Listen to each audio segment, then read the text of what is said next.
"Would you please drop this nonsense?" he said to himself, and he started to get dressed. Drinking a large mug of coffee, he put on his last articles of clothing, looking sharp as a clasp knife, opened the French windows, and went out onto the veranda. The day looked just like a picture postcard. A beach of golden sand, a turquoise sea, and a deep blue sky without so much as a hint of cloud. He could even see a sail far out on the water.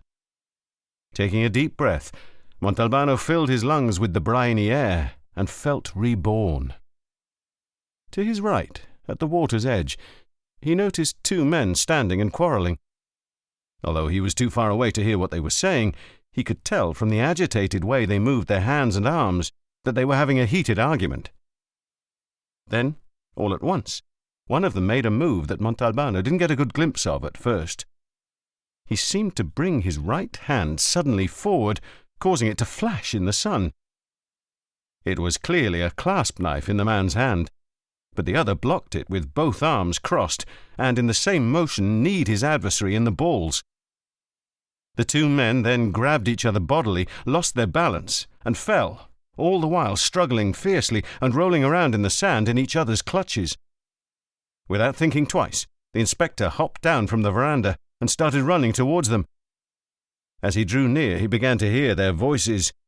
"I'll kill you, you bastard! And I'll cut your heart out and eat it!" The inspector was out of breath when he caught up to them. By this point, one man already had the upper hand and was straddling his opponent, pinning the other's open arms with his knees, practically sitting on his stomach and battering his face with punches. Just to be on the safe side, Montalbano dealt the top man a powerful kick in the side, unsaddling him.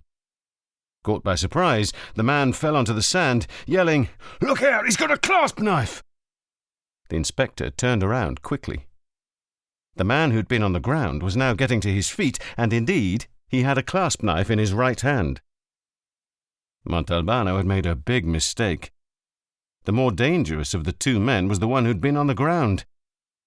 But he didn't give him time even to open his mouth.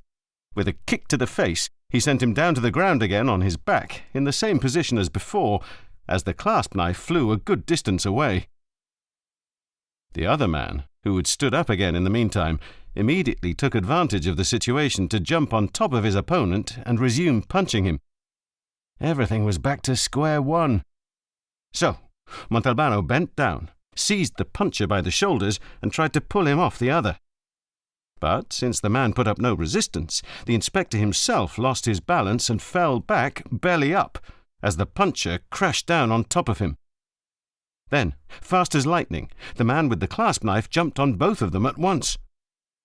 The puncher was kicking wildly, trying to hit the inspector in the balls, as Montalbano pummeled him with his left fist, while with his right he hammered the man on top of them both, who was trying in turn to blind the inspector with one hand and do the same to his adversary with the other.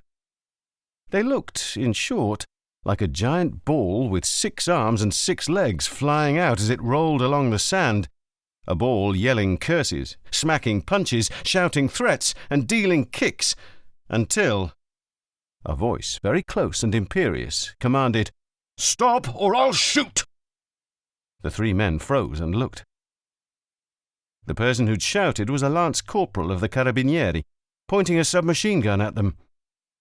Behind the corporal was another uniformed Carabiniere, holding the clasp knife. Apparently they'd been passing along the coastal road parallel to the beach, seen 3 men brawling, and intervened. "Get on your feet!" The 3 men stood up. "Move!" the corporal continued, gesturing with his head that they should walk towards a large jeep parked along the road with a carabiniere at the wheel. To tell or not to tell?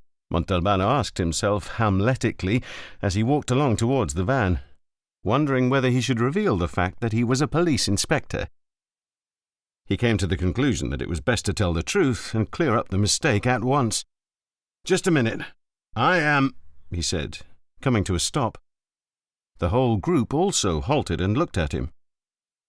But the inspector was unable to continue, because at that very moment he remembered leaving his wallet with his police ID in the drawer of his bedside table. "So, you're going to tell us who you are?"